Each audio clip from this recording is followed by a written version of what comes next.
Hello, everybody, and welcome back to another episode of Heroes and Thieves. This is the podcast where we take three random words and we build fantasy, sci-fi, and any other world out of them. Whatever world we want, because it's our world. Yes.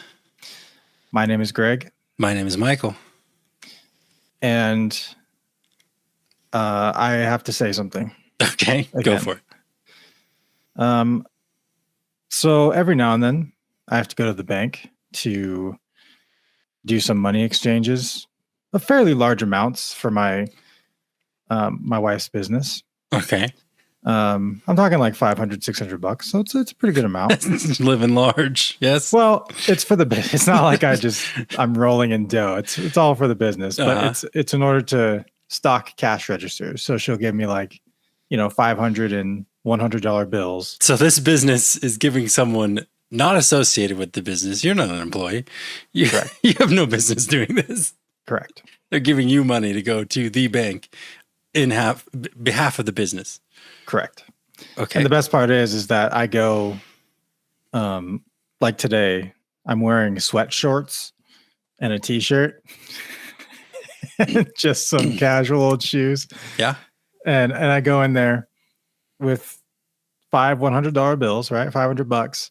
And I need to make, 200 and ones, 100 and quarters and a bunch of pennies. Yeah. Cash register change. Yeah. But let me tell you what, you don't realize how heavy pennies get very quickly. Pennies and dimes get heavy real fast.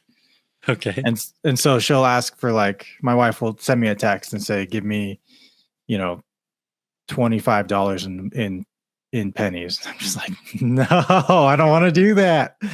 But I do, because I'm a good non-employee. I'm a good volunteer employee, unpaid labor. Mm-hmm. But every time I walk out of that bank, because she also never gives me a bag. And so I'm just walking in, just absolutely barebacking this cash in and out of the bank. And I park my car right outside. Like there's the first parking spot outside the door, so I should be fine. Yeah.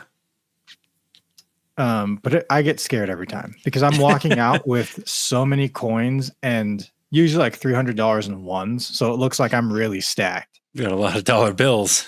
I'm flush with dollar bills. Yeah. I get scared every time. That's all I have to say. So I remember a couple of years ago, there was a video about those two guys. I think it was in South Africa. There was the dash cam. They were driving the car. It was like the money truck. What are those called? Like the Garda. Yeah, the armored car trucks. Yeah, the armored car trucks. And they got ambushed by some bandits. But they successfully navigated it. But man, I feel like that's one of the most dangerous jobs on the planet. An armored car gotta be. Transport truck. Yeah, it's gotta be. It's probably not even close. It's the most dangerous job on the planet. That's true. We all know the most dangerous job on the planet is being a mother. Well, I mean, I don't know if that's a dangerous job, but it is one of the most important jobs, in my opinion. Most important, yeah. I don't think there's a lot of danger factors with being a mom. I think I just saw this yesterday. I saw actually the most dangerous job in the world. Oh, I think it's like a lumberjack or something. Oh, really? Like tree loggers who get up in trees and cut trees down. Yeah. Like there's a lot of really bad accidents that happen every year to those people. Yeah, I've heard about that. That's high on the list. I think the jobs where you have weaponry, like in the United States, not like a military job or anything like that. Like if you're an armored car guard or something, I feel like the chances of you getting in an altercation are very low. In the United States, probably, You're probably right. Yeah. Yeah. I don't know about other countries. Obviously, I don't know how it is in Africa or something. Like if it's a really, really dangerous, but it could be. Who knows? But at least in the United States, likely. I feel like that's a relatively safe job to have. Yeah. I think if you see a guy carrying a gun and he's in uniform and he's not a cop or a military man, I think most Americans are going to steer very well clear of whatever job he's doing, whatever area he's in. Yeah. We're good. This guy has a gun and my best interests are not in mind. So I don't. Yeah, exactly. I don't think I should be near this person. This dude is being paid by the hour, so yeah, I'm out of here. yeah. So, Okay. anyways, Cool. I just want to say that I have the most dangerous job in the world. You don't, and you don't even get paid for it. Don't even get paid legit. for it. You could take that money and they could do nothing. Well, they would know though. Nah, you can say I lost it. What are they going to do? Fire you? Oh, I lost it. You don't work there. Whoops, it's gone. Somehow I got a new, 2 PS5s. I don't know where these came from. Yeah, I mean, $500 isn't that much. It's not, but to some people, it's quite a bit, which is why it's dangerous. Correct. To some people, it is a lot of money. It's a lot of money to be holding in like a wallet. That's a lot of money. Yeah, to have on your person in cash, that's a lot of money for almost anybody. Yeah, but if someone gave me $500 like in my bank account, I'd be like, okay, cool, and I could pay 2 bills, and it's like, okay, yeah, that's all. This is groceries for a week. Yeah, I was actually talking to my coworker on that note too. I was talking to one of my coworkers, and he's got 4 or 5 kids, but he said he pays almost $2,000 a week in groceries. Wow. And I was sorry, Must be $2,000 a month. $2,000 a month. All sorts of good stuff. $2,000 a month in groceries, almost $500 a week. Yeah, that sounds fair. Yeah. Yeah. And I was just, he also said though, and this is still boggling my mind, he said that he buys 20, every time he almost buys 20 boxes of cereal. Like and I said, week? yeah. And I was like, you must be exaggerating, but that is what he said. 20 cereal? Boxes. Yeah. I was in my mind, I'm like, these kids either only eat cereal or you're preparing for something. Yeah. Or you're just miscalculating. We buy those bags, the bigger bags of cereal. Yeah. Those big, like no name brand bags. And we buy like 2 every couple weeks. And that lasts. Yeah. And my kids have cereal probably every day. Yeah. That's how I remember it, because we came from a family of 6 kids, and I don't remember mom ever buying 20 boxes of cereal in one go. No, that's in like a whole cart. Could you imagine 20 boxes of cereal in a cart? That's your whole cart. Yeah. Like I would think you're doing something illegal. That's a multiple cart situation at Walmart, and that would I don't want to be that guy. That's a 2-carter. Yeah. I was that guy today.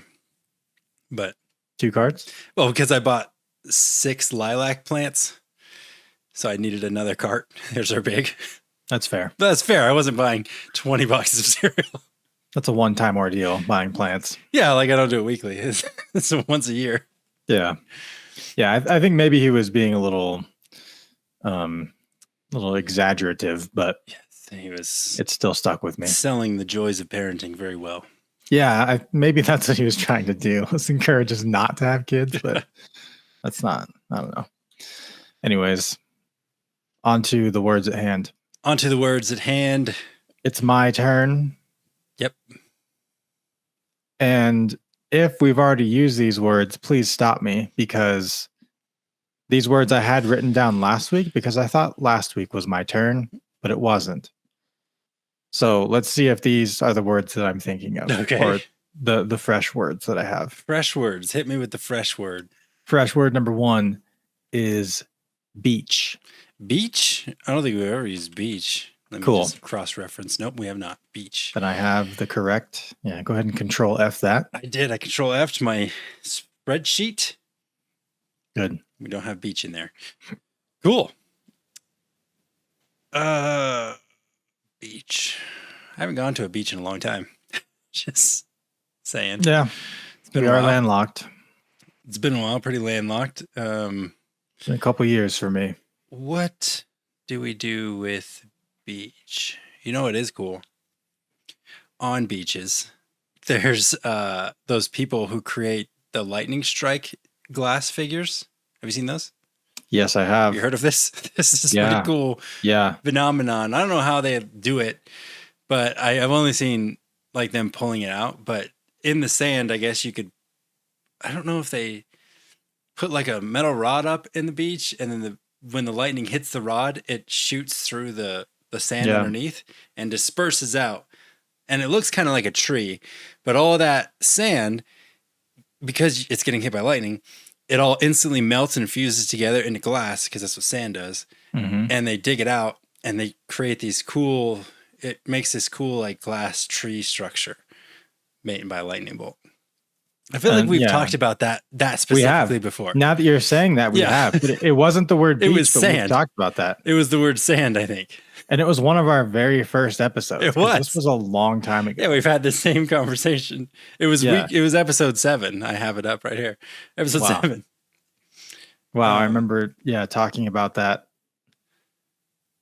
thing. That same exact phenomenon. Thing. Yeah, which is cool. We just really like those lightning structures. Yeah, I've never actually seen one in person. I've only seen it on the documentary that I watched it on. Or YouTube video. I don't know what it was. It's something like that. Yeah.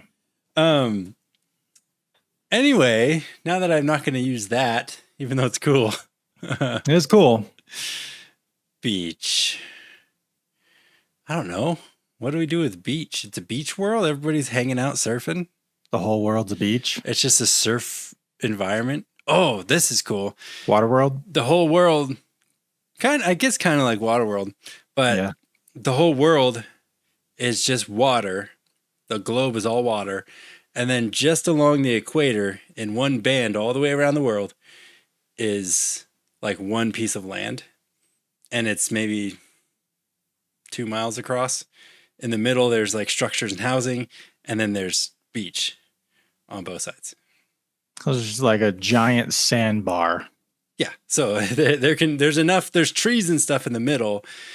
So there you can get some sort of wildlife in there to sustain your living. Okay. But there's also a lot of ocean, right? You can get fish. That's a lot of ocean. It's a lot of ocean. Maybe it's a smaller planet, so it's not too huge, but there's just a strip around the middle, around the equator, all the way around, like a ring. It's just beach land. It's an island, one strip.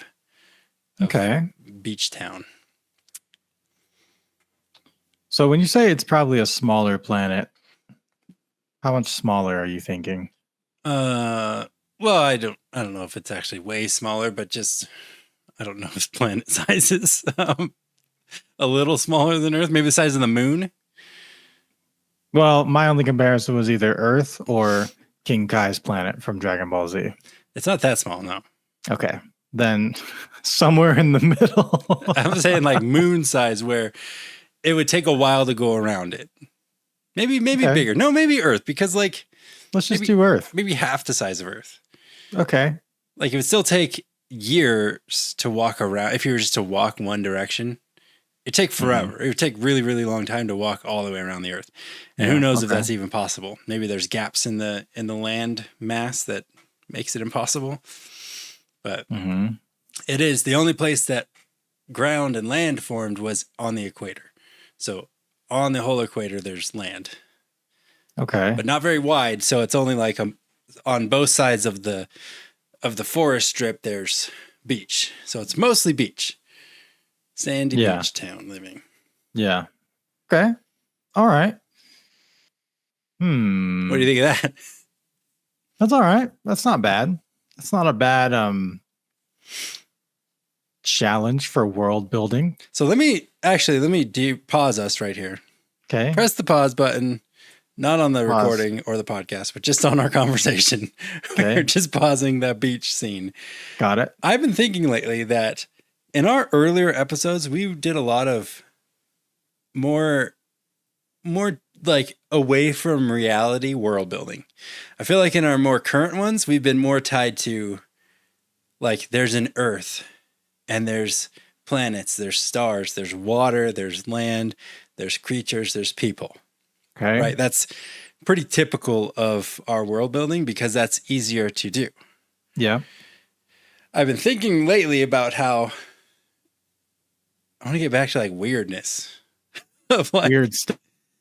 Yeah, where it's like there's no parallels to our world. It's just maybe in this world there is no water and people live off of air, or maybe they just live. Like we don't need to explain it right now, but something that's far-fetched. Yeah. But still cool. Okay, so you really want to stretch then. Real quick, so let's continue the pause. What is one of the examples? What are you thinking of as an example of something that we did earlier that was pretty wild? We did that one like paper universe. Yeah, that's the one I thought of. That was cool. I guess a lot of them, were not. But I think I want to, whether or not we did wild, I want to get wild. I want to do things that aren't that's fine. drawn so closely to like either all fantasy tropes or sci-fi stuff or our world. Yeah. Yeah, I'm good with that because I mean, get real like big brain. Like we've said before, this is a podcast all about trying and failing and trying again. Yeah. And just creatively exercising. It doesn't need to become an end product. It's just stretching the brains, making it big, making the brain big. Little pieces of this could serve in any other world that you want. Sure. So, okay, then let's take what you just said then, unpause with the world. So your original idea was sand, water, trees, maybe some people. Yeah. Whatever. So how can we take that and make it weird? My first thought is, since the word is beach, we change the beach from if you're thinking sand, change it to something else. And what else could you change a sandy beach to make it still a beach, but not like a sandy beach? Or what if it is sand and every piece of sand is its own world?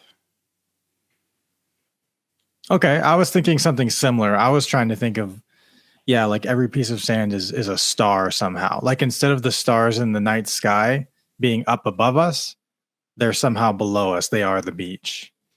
Stars are beaches. We're thinking a similar thing here. Yeah. And so every grain of sand would be another star. Doesn't have to be like a world with its own people, just another star. And the sand below just so the beach is basically like a universe. Yes.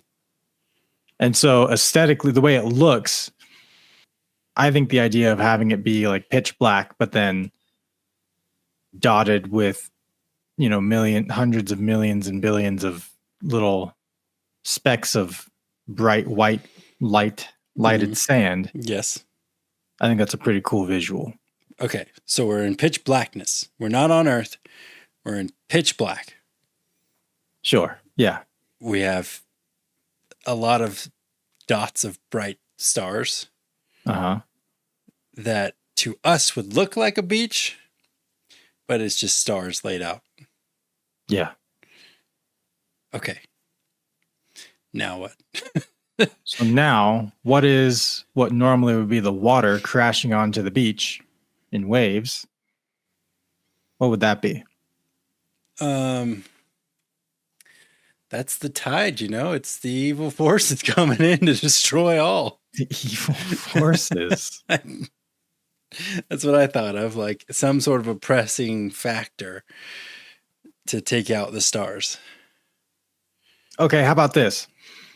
We're not in darkness, but the waves that come up, those are darkness. The ocean is just like pure darkness, and it comes and washes over the stars. Okay.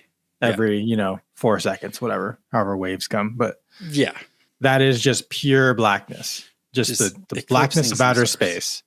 And it comes and eclipses some stars, washes away some stars, but then washes some stars back. So it's always just like a regular beach. It's always, ebbing and flowing. Yeah. So these stars are being taken away and brought back. Now, that's cool. Are the stars, are they little planets, or are they people? Are they beings? What are these stars? Are they? Well, when you say they're beings, that might be interesting.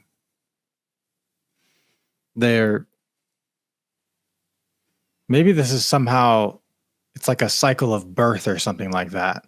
If you're taken by the wave into the darkness, that is somehow some being, some little speck of matter being born or given life or something like that. Into something else that they don't know about. Yeah, they don't know about because they're all just waiting on the beach, right? Okay, so we have this beach place, and there's like darkness around the whole thing. So we just have like a spotlighted scene of beach, and then dark waves coming in and washing some away, and some are staying there. Yeah, what we're creating is like this real like creation myth. Yeah, it's a creation myth, because then all these beings on the beach, like, I don't know if we want to create that side of it or the other side of it or both sides of it, because I'm thinking these people, these beings that exist that are just light and they're sentient and they can converse with each other.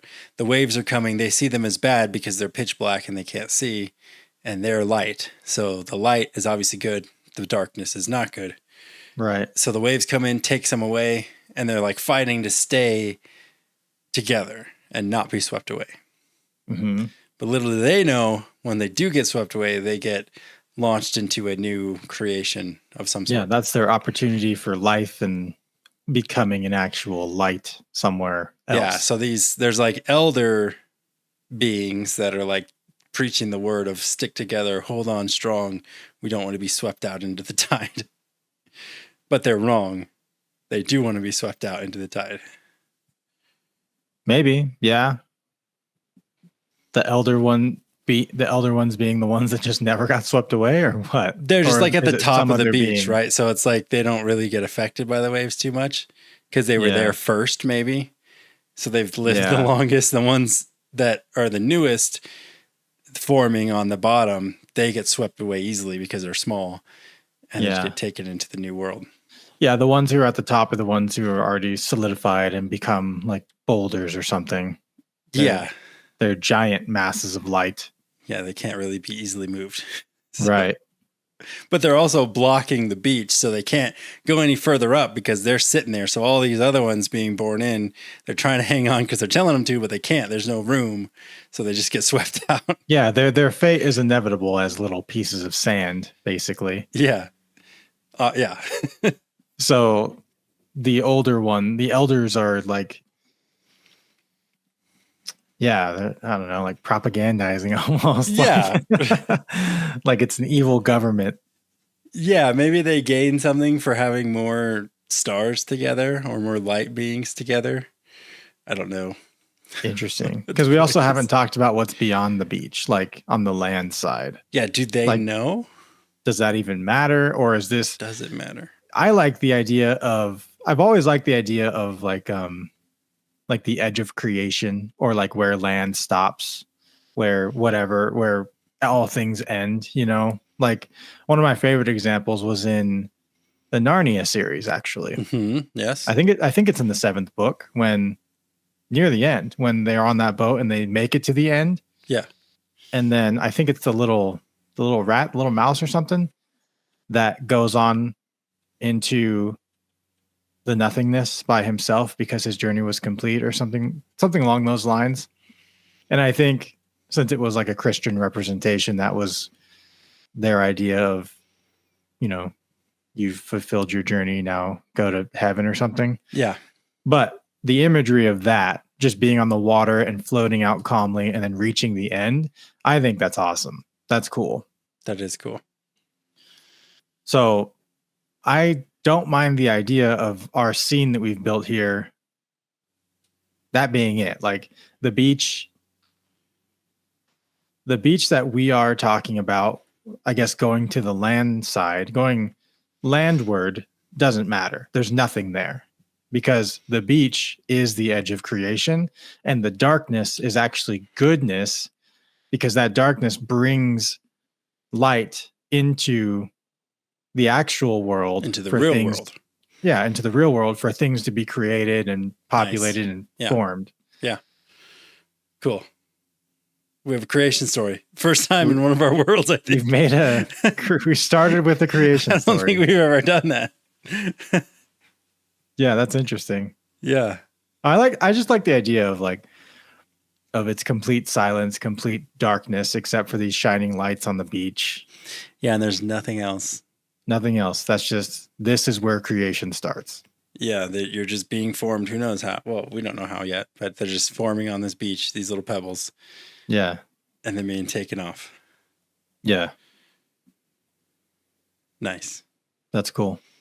Nice. We got it. We got the start. Okay. Does that mean we're ready for word number 2? You know what's funny?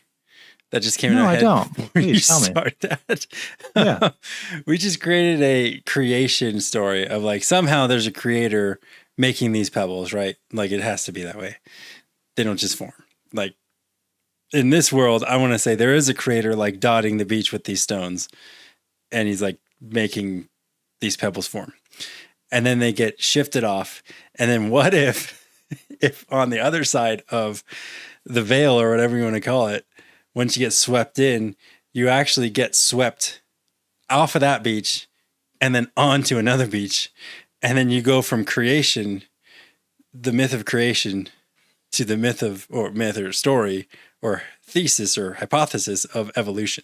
So you go from one beach that you're being created by a god on, you're being swept off. And then in the story of evolution, from the sea came people and they grew legs and started walking, right? So you go we mix both of those together. We mix evolution and creation, and they're both real. They both happen.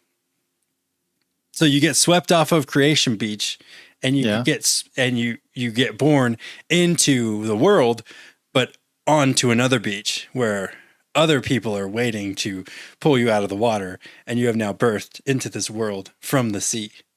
You like get pulled out. You don't have a mom or dad. You just get pulled onto another beach by other people or beings, whatever they end up being. Yeah. Out from the sea. We're all sea-born, and you take them out, and then you now start living your real life as a freshly evolved thing from the sea.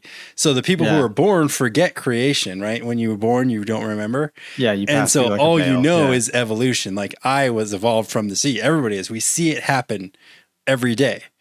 Yeah, your creation is wrong because we see evolution happen every day. We literally pull you out of the water. So it's like we pull you out of these evolution tanks, basically, that are just that is just the sea, pulling them onto the beach, and then you start living. Evolution happens pretty fast. It does, but that's what they see, right? It could be, well, I mean, it could be years, right? You could be born in this little sea bubble, and you're like making your way towards the land, maybe over a year time. It's still fast, but this is fake evolution. Yeah, in this fantasy world. That's kind of cool. That explains. So you go from one beach and you just float along. You roll with the tides of darkness, and you're just chilling for a year. Could be 100 years. You think all is terrible, and then you start to forget the creation. Like you're slowly passing through like this veil. You're forgetting, and then you are whatever this ocean is made of. It's not water. It's just so far we just call it this darkness, right? You're just floating through it. Floating around, yeah. And then by the time you reach the other shore, if you do, not all do, according to evolution, right? Not everybody makes it. Right. Not all the fishies get to land. Exactly. But you make it to land, and by the time you wash up to land, you're formed at that point. This fully formed being. Into like a child version of the beings that they become.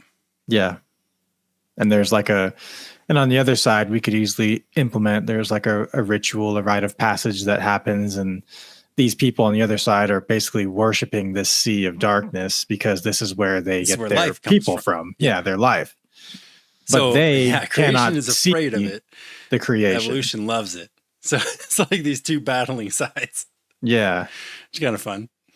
That's pretty cool, though. I mean, it's a very common... It strikes a lot of deep chords when you talk about creation and birth and the sea. Like I think that's how Aphrodite was born. There's a lot of mythology is the same. Yeah, a lot of mythology. Things are born out of the sea. And then in evolution, that's kind of how we got to be too. So we were all wet. And now we were wet. We were little fishes. Inside. We grew some legs and then waltzed right ashore. Just started, working. 9 to 5.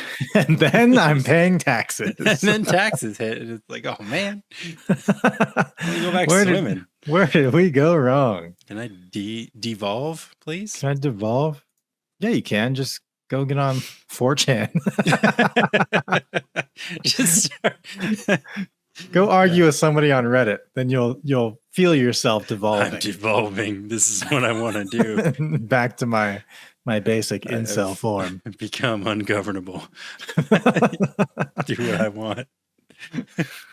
I'm not going to shower. Yeah. Before you know it, you're swimming back in the sea. Swimming with the fishes. Yep. Anyways, that's cool. I really like that. Word number 2.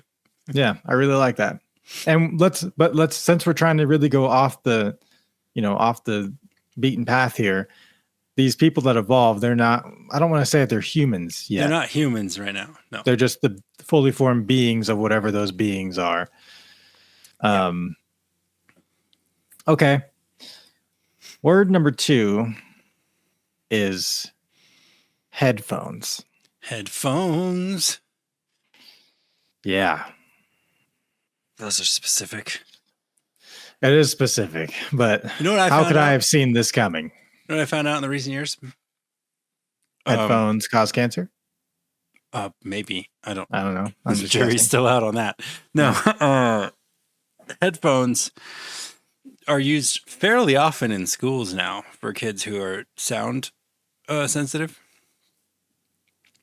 I didn't think that was a thing. And thinking back, I think you would have probably been one of the children who would have been given these headphones. Saw that one coming. Yeah. I was thinking about it. And like, I've met some of my daughter's friends, and she told me that one of them wears headphones in class. And I was like, what are you talking about? She's listening to music. The teacher allows that. She's like, no, they're like, they don't have cords on them. They're just like earmuffs. Just earmuffs, basically. And I was like, why? Are her ears cold? Like, what's going on? Why is she doing that? And then I went to an assembly, and I saw some kids who were clearly had some issues, like developmentally and like mentally. They were very challenged. Right. They were in the very back of the room making all sorts of noise. Not their fault, right? They're not just bad kids, right? They had issues. Right. Involuntary. And they all had the headphones on. And I was like, I see it now. I get it. Like the clapping and the loudness. Right. It overstimulates them and they can't really handle it. Right. So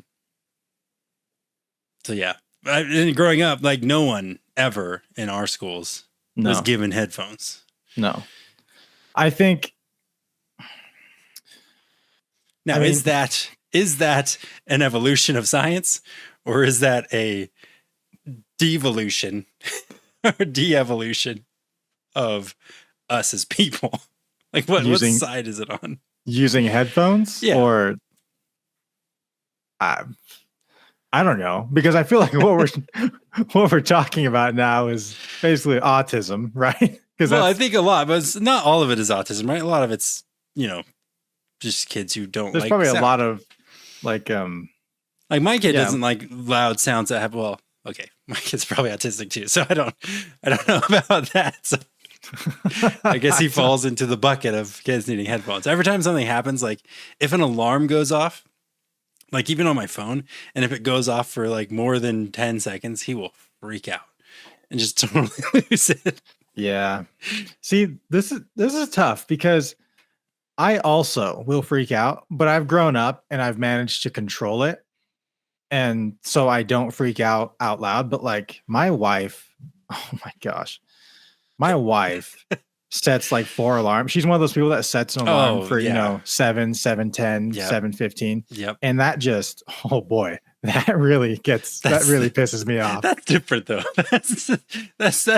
That's okay. Like I understand being upset by that. But here's the thing though, is that it does like strike me on a deep level when she lets it go off for more than like 5 seconds each alarm. Even if it was just one alarm, if it goes off for more than 5 seconds, in my mind, just like I can't like hear or think of anything anymore. It just all becomes like this red blur of not like anger, but it's just more an uncontrollable rage. No, it's not going off. It's not. I don't know how to describe it. I don't think it's a rage either. It's not like I'm going to start just turn into a Hulk and go crazy. But I do. I get into this mode where it's like I can't think. But you think it was more of a condition rather than you just being annoyed. It's like it's triggering something inside of you to like cause a mental block. Right. Yes, that's a good way to put it. Okay. It's basically a mental block, and I can no longer like function. I can function, but I can't like think. I'm not just mad that alarm. I do get mad that she sets 4 alarms, but doesn't wake up to any of them. I think that's irrational on her part. Yeah, I've always gotten up on first alarm. Like I turn it off and I instantly stand up. And I don't want to be up, but I do it. And I think if I hit the snooze button, I'd be more upset the second time I got up. Yes. And also it takes me 25 minutes at least to go to sleep anyways. And so there's no such thing as snoozing to me. That doesn't exist. I'm just awake I'm awake. Minutes. I'm just awake and mad for 9 more minutes. Yeah. And actually I've gotten to the point where if my alarm's at like 8 o'clock, I'll wake up at 7:59. I think my body all the time is so afraid of the alarm it wakes up early. But I try to be very optimistic and set my alarm for when I think I should be awake. But all of my kids and my wife wake up at least an hour and a half before that time. So my alarm doesn't matter. It usually goes off when I'm well awake and already doing things in the day. You've forgotten about it. Yeah. So then it just makes me upset because I'm like, oh, this is when I should be waking up. But I'm already. Yeah. And then you're just reminded of those little demon children in your life. Yeah. Just wake up at 5 a.m. and like slam the microwave. And I'm like, what are you doing? Why now? Why are you doing that? I wanted some oatmeal. Who does that? Since when? Stop. Since when? Go pick out one of those 20 boxes of cereal. Yeah, all those boxes we buy every week, they're starting to back up in our house. Yeah, you got to start eating these Wheaties. I don't care if you don't like raisins and the raisin bread. Just eat the whole thing. Eat it all. We got to go back real quick to where you said that I probably needed headphones as a child. Oh, for sure. And it's probably true because for those listening, I couldn't go to a movie in the movie theater without having to plug my ears the whole time. Yeah, imagine having a pair of headphones. So I was like 15. If I would have had, some of these newfangled... It's like noise dampeners. Yeah, these newfangled noise dampeners that are really nifty, which I actually have. I have a nice pair of headphones now that I wear when I'm on flights. I wear 24/7. I wear them to work. I wear them to the store. All the time. No, I bought them specifically for flights, like airplanes. And it's fantastic. Are they just dampeners, or are they like? Do they have? No, they're Bluetooth headphones, but they also have like a little switch you can switch on that just turns on the white noise, and then you can't hear anything. That's really nice. And then you can turn on music on top of that, and so it totally mutes the world. But I did need, when I was younger, yes, I needed earplugs, and we just used good old fashioned earplugs. Yeah, to take me to the movies. Whenever I see like new stuff like that for children, specifically just for children, I think to myself, like, is it good or is it bad? Like, is this helping more than it's harming this child? Like, could this be one of those children's like you who eventually learned, like, I just have to deal with this. The world is the world, and there's going to be sound happening that I cannot control. Yeah. So I just need to deal with this. Yeah. And not have this device on like a crutch, right? Basically. Yeah.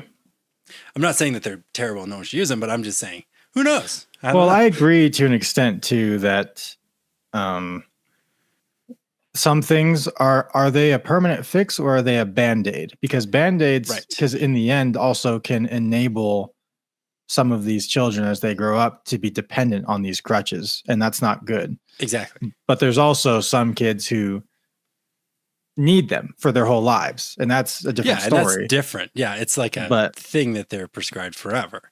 Yeah, and that's but some of those kids, like I was saying, like I've seen a lot of her friends, and some of them I know them, and it's like, you probably don't need those. Yeah, you don't need those. Why do you have those? And it's like, I get that I don't like loud noise either. That's random, but like I don't like to hear people's voices.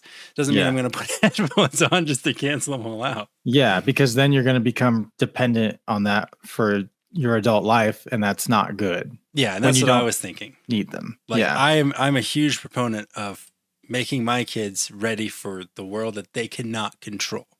Like, that's what I want to teach them all the time. Like, there's 99% of life you have no control over. So we're not going to give you something to make it easier. You just need to toughen up.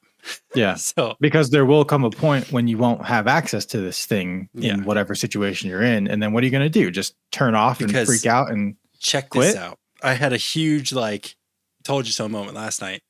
Oh, it felt so good. I was so so reaffirmed vindication in my toughness. It's tough, but it's fair. I'm not going to like make them do things they hate all the time. It's like a fair, like, would I also do what I tell them to do? So it's like, I'm not making them suffer, but our big thing when we first got them and they were, we were teaching them stuff was food. Like a lot of times when you sit down at a table and you're given food, they were crazy. They would whine forever. They would complain so much about, oh, I don't like broccoli. I don't like green beans. I don't like this or that or the other thing. It's whatever. Like everything was a fight. But I stood by it. I was like, I don't like broccoli either, but we're both going to suffer. We're both going to eat this broccoli. So if I give you something, I'm also going to have it. So we're both equal here. So I ate a bunch of broccoli. I hate broccoli. I hate it. So, but it's like, if somebody makes something you don't like, the first time you get it, you're going to eat it. If you don't like it, let us know and we won't make it again. And that's what I've always told them. Like, I know you now that you don't like broccoli, but you tried it and you ate it. So next time you don't have to eat any. Even if we make it, you don't have to have any. Right. So I think that's totally fair. It's like, okay, I'm not forcing it on you. You're just trying it once. Yeah, but you do have to try it once and like eat it all that I give you. Mm-hmm. And so we did that for years. And now they're so good at eating whatever we put on their plate, whether they like it or not, they just eat it because they know if they start complaining, they're going to have to eat it anyway. So they just, they don't do it. They don't complain. Last night, my wife made, she usually does a really good job, but last night she made the worst spaghetti I've ever had in my life. Oh no. So how do you manage that? I don't know what happened because I watched her do it and I was like, this looks good. It smells good. Everything looked fine. But like, it was like wet noodles. It was really wet. Like there was like water in it. And it was like, oh no, it was bad. Like I couldn't eat it. And I usually eat whatever to set an example, but like, I was struggling. I was like, oh, I can't do this. And my kids, they all ate it, didn't say a word, put their plates away. They didn't want more, but they put their plates away and then left. They didn't complain one time. I was like, see, we did it. We did it, family. I was like, this, I can't even eat. So, this was tough. Yeah, I was like, this is hard for me. Usually it's like, I can see why you wouldn't like this, but it's still edible. Last time, it's questionable. The edibleness of that food was very questionable. Anyway, we did it. That's when you say the little prayer. Why does God give his toughest fights to his strongest soldiers or something like that? Yeah, exactly. One of those. Why am I being stricken with this fight? I've got to do this. Eat this spaghetti. But, they did better than I did, which I was like, wow, that's the first time that's happened. And then it made me feel like, okay, I taught them something. I taught them to, eat the food even though they don't like it. So then when they go out into the world, go to a friend's house, go to, a boyfriend or girlfriend's house. And like, if you sit down and their dad has just made a whole meal and then you say, oh, I don't like this, I'm not going to eat that or that. Yeah. That's a sour taste in that person's mouth. Yeah. That's not a way to make friends and to socialize. Like, to be a social being, which we all are. That's not, that's you go down, you just down all that food. Yeah. And just, even if you like it or not, it's like, I'm just going to eat it all. That's what they gave me. Just eat it. And then life skill. Remember that you don't eat when their dad's cooking again. Yeah. And then next time you're like, maybe, figure something out. Right. So like, let's go to McDonald's. Yeah. And then, don't eat there somehow. Yeah. I don't know. There's just so many things in this world where we talk about our children and the future, and I kind of lack hope or optimism because some of the things you see and some of these kids, you're just like, man, you're not going to do well. It's just straight up. Things are going to be hard for you. Things are going to be hard for you, and it's your parents' fault. But man, that sucks to be you, because sometimes you have to do things you don't want to do as a child, as a parent, as a person. So whatever. I say most of the time you don't get to do what you want to do. Yeah, it's just life. It's just the way it is. So I'd rather be doing anything else most of the time. But here we go. There's a very good portion of my life where I say, man, I don't want to be here. Yeah. But that's why we just consistently improving ourselves and our situations. That's all we can do. You keep saying that until eventually you get to somewhere that you do want to be, and then you find a way to stay there, and you just grind it out, and then you get there. You just rise and grind, Rise and grind, baby. I'm on day number 3. Day number 3. 2019. I'm already on day number 3. Rising and grinding. Anyways, what's the word? What were we talking about? The word was headphones. Headphones. Don't give your kid headphones. That's the message. That's the message. Don't give your kid headphones. Yeah, make them learn. Also, I hate it. I hate it when when like the teenagers or whatever, even young adults at fast food restaurants or wherever they're working, are wearing AirPods while they're working. Oh yeah. I don't know how that's allowed. Yeah, I don't get that either. That really rustles my jimmies. Yeah, it's like, are you taking my order, or are you listening to Drake? Which one is cool it? Anymore? Probably not. He's pretty cool. I like his music. Listening to Drake and Josh, just episodes on my headphones constantly. Different kind of Drake. Yeah. I'll allow it. So how are you going to put headphones in this world? Everybody has cool headphones on, obviously. Everybody's got a pair of Turtle Beaches, right? Because we're on a beach. Hey, Turtle Beach headphones. Sponsored by? That'd be nice. Sponsored by Beats by Dre. Yeah. What if we implemented something like a headphone, but they don't have to be headphones, but maybe there's some sort of headphone-like thing that they have now that I talked about this, these newly born people have to wear or something because the sounds are too loud. The sounds are too loud. I just preached against it, and now we're putting it in. Sounds of life are too loud, so they must wear them, or their head will explode. Something like that. Like it's an actual life or death. It's situation. An actual life or death. Yeah. Yeah. I don't know. And then it's okay. Or these beings have headphones built into their face. They have face headphones. Face phones. And they're always on Bluetooth with each other. They're always talking business. Always on that conference call. They're all alpha dads. Like, yo, that's me. Click. Go. Go for Steve. That's how I answer my phone now. I just turn it on. Go. Go. Yep. The classic Kramer answer. Oh my gosh. I'd hang up immediately. Yeah, I don't ask what they want. I tell them to tell me what they want. Yeah. I command instead of ask. That's good. I don't say hello. I cut right to the chase. Yeah. Yeah, I like the idea of them having something built into their head, like a headphone thing. Maybe their ears look like headphones. Okay. And they have supersonic hearing. I don't know if that's the right word, but they have super hearing. Maybe they can like dial the level of sound that comes in and out. Oh, like if you have shells on your ears and you can hear the ocean. You can hear the ocean. Yeah. Maybe they have headphones built on that they can hear something important from the ocean. Maybe they can hear like messages from the newborns coming up. Oh, maybe they not from the newborns themselves, but they can hear messages from the darkness of the ocean. Abyss. Yeah, they can hear messages from the dark abyss. This is very Cthulhu-esque, but they can hear the darkness whispering to them. They can feel the tentacles. Yeah, they can feel the tentacles in their ears. Yeah. Let me just tickle your eardrums real quick. Yeah. Little Cthulhu ASMR. Yeah. Just suction cups. That's what the fight against Yog Saron was in what's that? In WoW. Ulduar?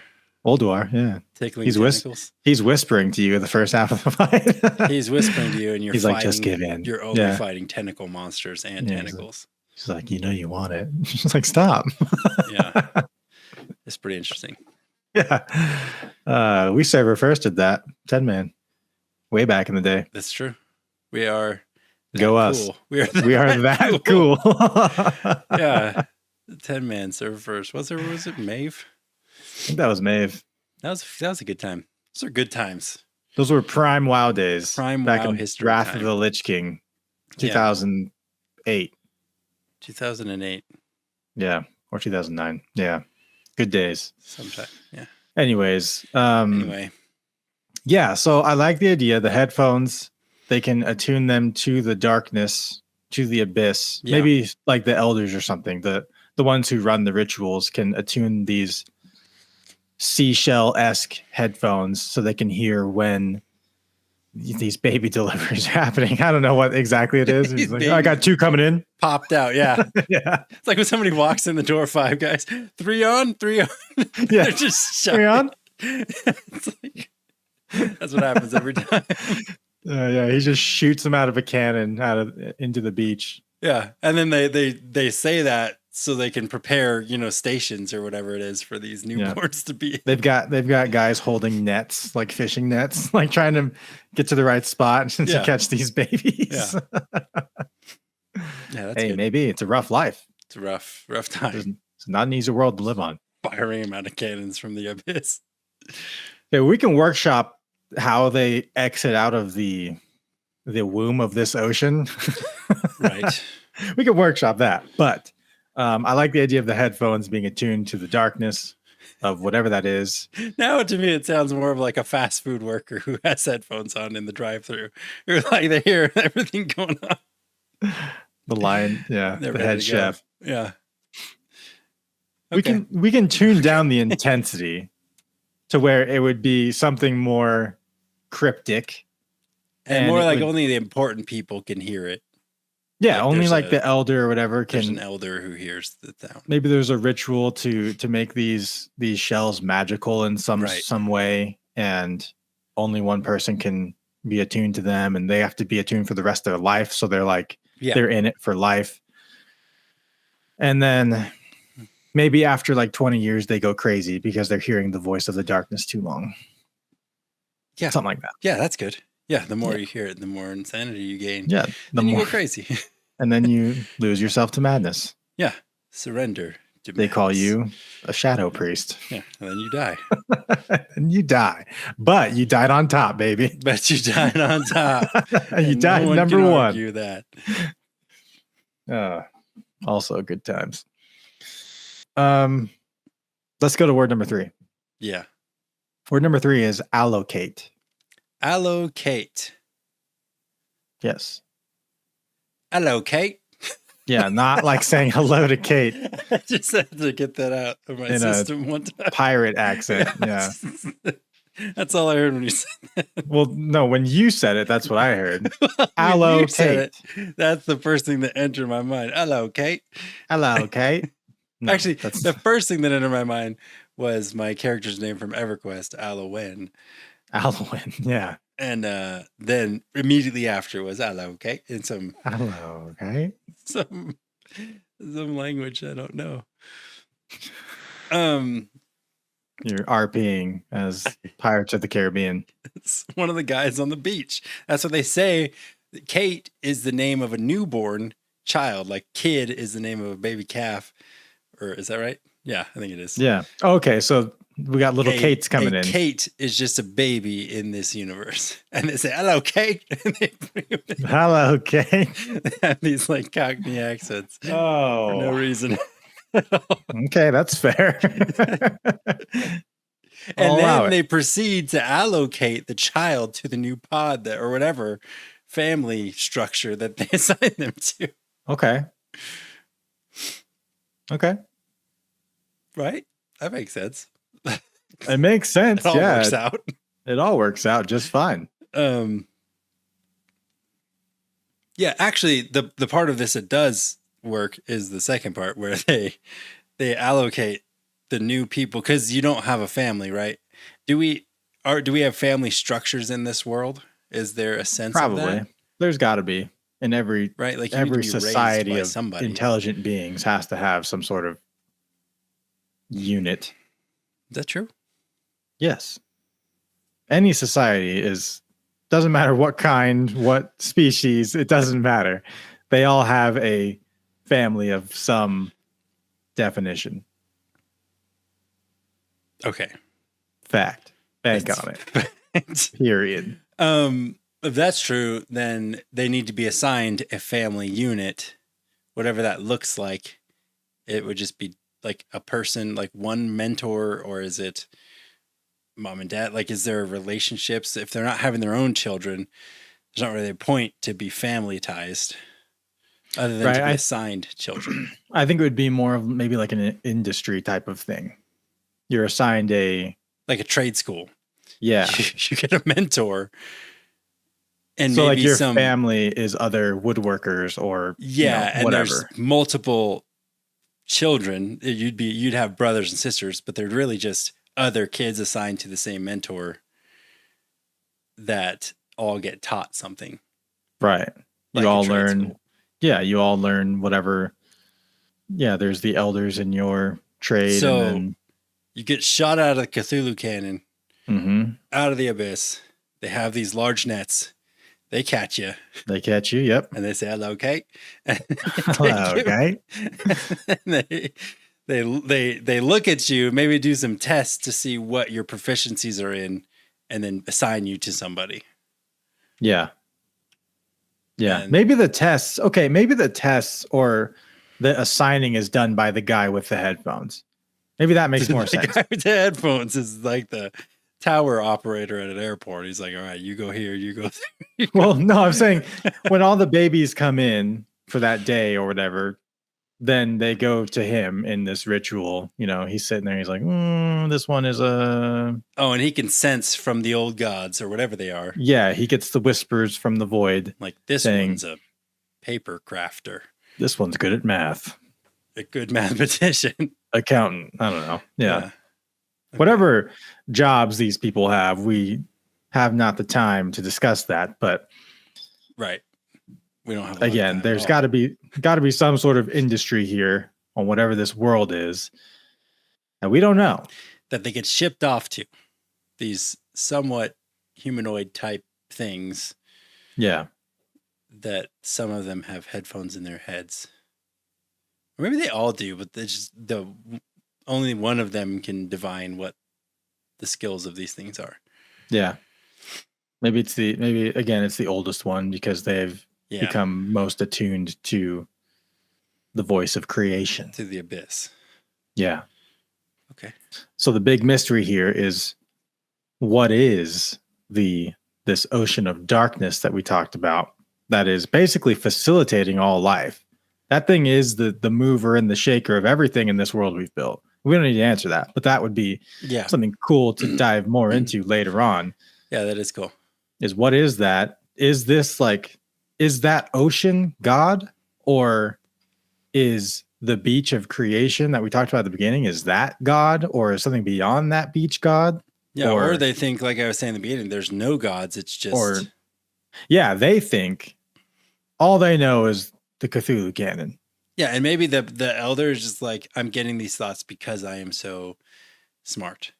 That's why I'm getting these thoughts. It's not from a god. It's not from anything. It's just, I'm getting them because I am entitled to get them. Yeah, could be.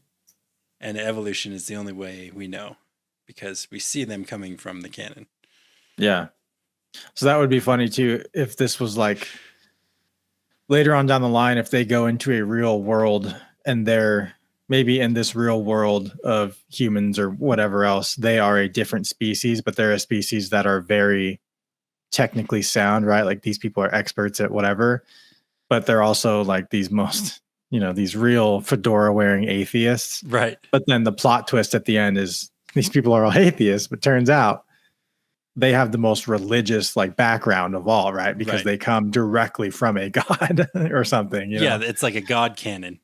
Yeah, they come directly from the god canon. Yeah, which is cool. Whereas everybody else, all the normal races, they evolved normally over millions of years. But these people came directly from like a god to help out or something like that. Like that's what they were sent as. But they forgot all that because they went through the veil of the sea. The veil of the sea, the great dark unknown. Yeah. Yeah. This is cool. That's pretty cool. This is real cool. I like this one. We have gone time. We have gone long on time. That's fine. We had a lot of non-world building today, but I think that's fine. I enjoyed the episode. Either way. Hopefully the listeners do too. Quick note before we wrap it up here that we are more and more active on TikTok and YouTube. So check those out. At Heroes and Thieves, probably for both of those. Yep. And Instagram. So all three of those, we have different kinds of content we're now creating. Not just a podcast, but we also have the vodcast, video podcast on YouTube. You can check it out. And then we also have a lot of shorts coming up. And on the YouTube, we also have alternate types of content, exploring the world building of video games. We're going to be getting into different movies and books as well. So look forward to that style of content coming up. Yeah, I don't think I missed anything. Did I miss anything? I don't think so. That covers it. I agree. We're because our roots are mostly, when it comes to world building, a lot of video games. And so like for the TikTok, I like doing TikToks about video games because it's fun. Yeah, there's a lot of nonsense video game TikToks that are on there. A lot of nonsense there. A lot of nonsense, but it's fun. It's just fun. It's just what we do. We're just having a good time over here. That's it. Also Dungeons and Dragons content, of course, which we love as well. So that'll be prominent. And just world breakdowns that we're going to be doing. So tune into that. Check us out there. Subscribe on YouTube and TikTok and Instagram. And on the podcast, leave your reviews. It means a lot to us. Anyway, this has been Heroes and Thieves. And with all of that, thank you for listening. And we will see you on the next one. Bye-bye.